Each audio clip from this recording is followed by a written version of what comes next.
역류성 식도염이 심한 지인의 경우 너무 고통스러워서 앉아서 잔다는 소리를 들었습니다. 위산이 워낙 산도가 높기 때문에 거꾸로 올라오면 그럴 수도 있겠다 싶었지만 말만 들어도 고통스러워 역류성 식도염에 좋은 음식 10가지를 소개합니다. 역류성 식도염으로 고생하고 있는 분들이 계시다면 조금은 도움이 되셨으면 좋겠습니다.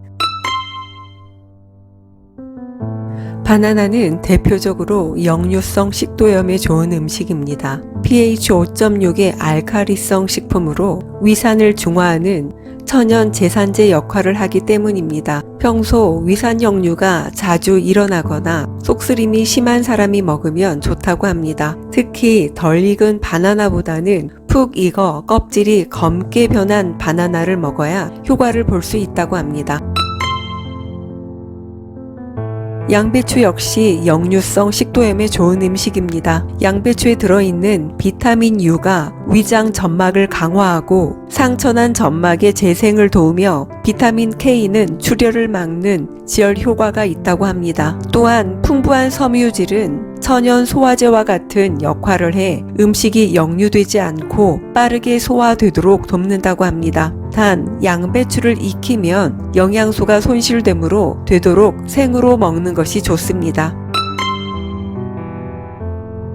마를 먹으면 속이 편해지는 듯한 느낌을 받습니다. 마의 끈적끈적한 뮤신 성분이 위벽을 코팅해 보호해주며 위산의 과다 분비를 억제해주기 때문입니다. 따라서 위산 과다로 인한 속쓰림 완화에 도움이 되며 소화 촉진 및 위염 예방에도 효과가 있다고 합니다. 신선한 마를 갈아 먹으면 가장 좋습니다.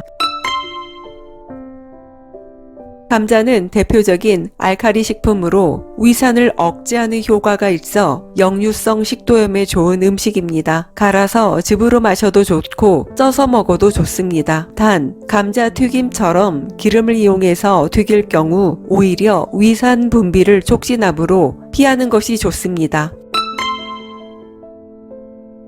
대부분의 과일은 산도가 높지만 멜론은 pH 6.1로 산도가 높지 않아 역류성 식도염 환자들이 먹으면 좋습니다. 역류성 식도염이 있는 환자들은 오렌지, 자몽, 귤, 레몬 등의 신과일보다 바나나, 멜론 같은 산도가 낮은 과일을 먹는 것이 위산 역류 증상을 완화하는 데 도움이 된다고 합니다.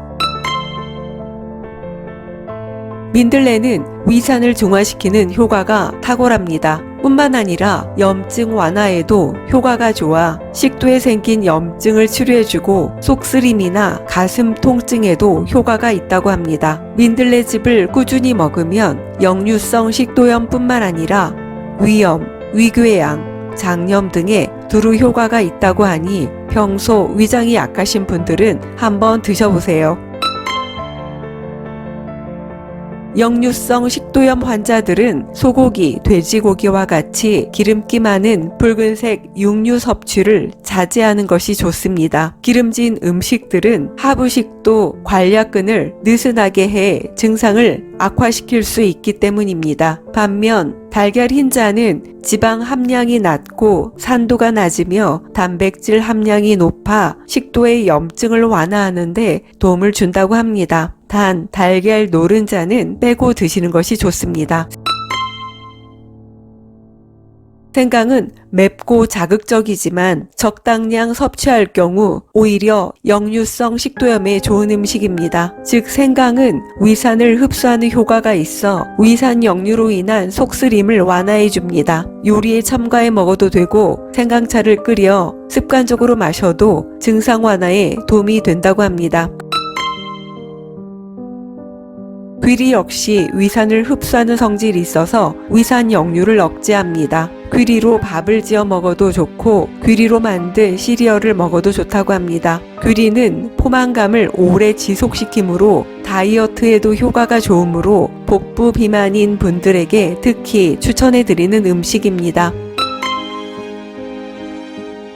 알로에는 피부를 진정시키고 염증을 완화하는 효험이 뛰어나 피부에 바르는 용도로 많이 사용합니다. 알로에를 직접 섭취하면 식도나 위장의 염증을 가라앉혀 주기도 합니다. 최근 연구 결과에 의하면 알로에 주스가 실제로 위산 역류를 억제하는 효과가 있었다고 합니다. 부작용도 없었고 기존 약만큼이나 효과가 좋았다고 합니다.